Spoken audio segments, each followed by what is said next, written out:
Hi guys, Spartan765. Today we're going to be discussing the pros and cons of the Moss 36 French infantry rifle.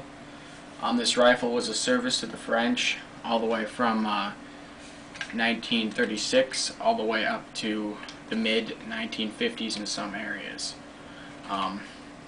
Okay, first of all, we're just going to start out with just a little bit of the history, well, not really the history, but just specifications of the rifle.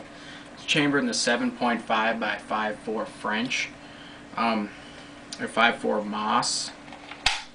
That's an extremely accurate cartridge, just by the way the bullet and casing is designed. It has the right amount of powder, the right bullet weight of 139 grains to get your bullet out there at decent distances with a nice stable flight pattern.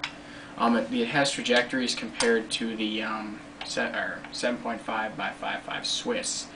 They're pretty much almost the same. Not the way the casings are shaped, but as far as the trajectory and velocities go and everything like that, they're pretty much the same. But I've gotten a couple comments on my videos up so far on the pros and cons of this rifle. A lot of people assume that just because it's French, it's crap. This is actually one of the nicest military surplus bolt-action rifles I've ever got. It's unissued, it's mint. Instead of having just a basic standard receiver, this actually has a big rectangular receiver. It's not your standard rifle bolt-action rifle receiver. It has a three-piece stock set instead of your just one here and then your handguard. One of the disadvantages of the rifle is you can't adjust the sights on it easily. There's one way I know of that you can adjust the front sights, but it's not recommended to do so. You can't adjust the front sight unless you literally take the entire gun apart. You have to drift the front sight post back to the right, but you have to take the entire gun apart to do that. It wasn't designed to be able to do that. The way you're actually supposed to adjust the sights is to actually buy replacement peep sights in the back with the hole drilled differently, which I think is kind of a stupid design. They should have just made it so there's like a screw or something you could twist, go right to left. But they made it that way, and I guess that's the way they made it, so that's the way it is. But if I need to do some adjusting on it, I'll have to do some calculations and stuff, and I will probably just drift the front sight post, take it off, and drift it, probably sight it in at 100 meters, and calculate how far off it's to right or left it's shooting, and then calculate how far I need to move this front sight post right or left, because the odds of finding these peep sights are very low. But you can't go and adjust in the field. You actually have to require some gunsmithing to do, because you have to take the entire stock apart. You have to have a special screwdriver to take this off, and everything like that, and it's just going to be a pain. I haven't shot it yet, but I'm hoping it's right on, so I don't have to do any adjusting. Another really nice thing I like about this rifle compared to pretty much every other military bolt action from World War II era is the way the bayonet is. It's just stored right where the cleaning rod would be, and it's very sharp. It's a spike. Like the point is like the point of a needle. Very easy to access, very nice. It's something different. Overall the rifle's pretty nice. It weighs about as much as I want to say a Mosin Nagant 9130.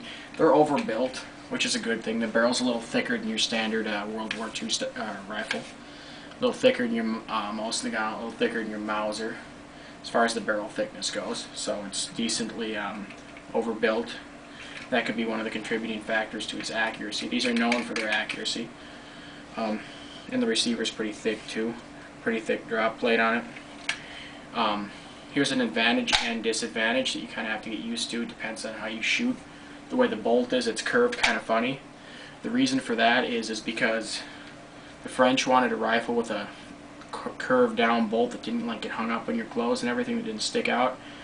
But they couldn't just curve it down like a Mauser because your finger comes up here. So they curved it off to the side and kind of made the bolt knob. So it is very ergonomical to use, especially when you're closing the bolt, because you can just take the palm of your hand very easily and quickly close the bolt. It'll be a quick shooter. Another advantage of it, just like the Mauser, it has the two-stage trigger. You pull it and it gets harder, and it doesn't just get hard, it gets real hard. I mean, we're talking probably a I'm going to guess 4 kilogram trigger pull, 3.5 kilogram trigger pull. I'm going to have to see if I can reduce that for the second stage. I'm sure that's a French safety standards or something like that. I'm just guessing. Oh, speaking of safety, this rifle has none. There is no safety on this rifle at all. None whatsoever. No safety lever, no safety button, no safety knob, nothing. There's no safety on this rifle of any kind.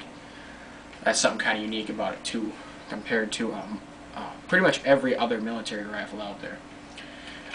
Another thing is, I'm going to answer a question. What is this for? A lot of people don't seem to know what this is for. What this is for is you get 2 other guys together, and if you're going to sit down and have a campfire or something, you link your rifles, like hook them together with this. That's what that's for. As far as cleaning kits go, there was no standard cleaning kit issued for these rifles. That's, as far as I'm concerned, that was, there's no cleaning rod that comes with the rifle. I'm pretty sure there are like takedown cleaning kits out there for them, like a pull-through, like rope kind, whatever you want to call them. But as far as I'm concerned, there weren't any standard issue cleaning kits per man for the rifles. But I could be wrong. The rifle is Parkerized, which is a great advantage, I think. The rifles, like this here rifle, was made in 1938, and then it was unissued, and it just pretty much sat in storage. You can tell that by the bolt face. There's absolutely no indication that it had been fired. All serials match, obviously. The rifle was rebarreled in 1961 to make do for the MOS 3651 rifle grenade launcher. Note the barrel, how it looks it's thinner here than a normal MOS 36 and gets like really thick here down. That's so you can slide the, that's why it also looks like it's counterbored down about 5 millimeters, about that far. So you can put a rifle grenade adapter over here. It requires some gunsmithing, a couple drilling to get it to stay on there. There's a guide out there you can get on the internet how to do it, but these were just made so you can very simply slip it over, drill the hole, lock it in, good to go. So these could easily be converted to grenade launching rifles. That's why this was rebarreled with a brand new barrel. And then it was also reparkerized as well when they put the new barrel on instead of the black wood. But I think it's kind of unique having an unissued French rifle from World War II. Just because it's unissued, it's brand new. It's not too often you get to say, hey, I get to go break in my new World War II rifle. These were used in World War II up till 1940 when the Nazis conquered France. They were briefly used by the actual French themselves, and they were used by Vichy France. Well, that is the actual French too, but the Vichy French were allied with the Nazis, and these were in brief use with Vichy France. Sorry, it's kind of a tongue twister. Along with a couple other French guns and German guns and Italian guns. It was kind of a big mix. But these are battle-proven firearms. They're decently reliable. I mean, has a nice smooth action to it. That's the way the bolt goes. It gets a little bit of getting used to.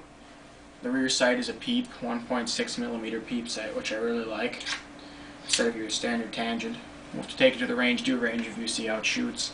I gotta get some ammo for it though. If you guys got any comments or questions, feel free to send me a message. 57665 out.